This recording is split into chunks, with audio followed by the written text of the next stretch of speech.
سلام دوستان، با یک رولت مرغ خوشمزه در خدمتتون هستم. امیدوارم اگر خوشتون اومد لایک و سابسکرایب رو فراموش نکنید.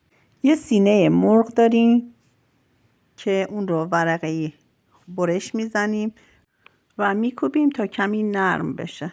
بعد سینه های مرغمون رو روی تخته میچینیم و روی اون رو ژامبون و پنیر گودا میذاریم و با یه پلاستیک که راحت تر بتونیم رولش کنیم اونو جمع میکنیم و از دو طرف کاملا سفت میکنیم و داخل فریزر میذاریم 2 ساعت استراحت میدیم. بعد رولمون رو میاریم با نمک و فلفل و تخم مرغ آغشته میکنیم. بعد رولتمون رو تو پودر پانکور کاملا میغلطونیم، داخل تابه میذاریم و کاملا همه طرفش رو سرخ میکنیم تا یک دست سرخ کامل بشه. تقریبا 1 ساعت زمان میبره تا کامل پخته بشه.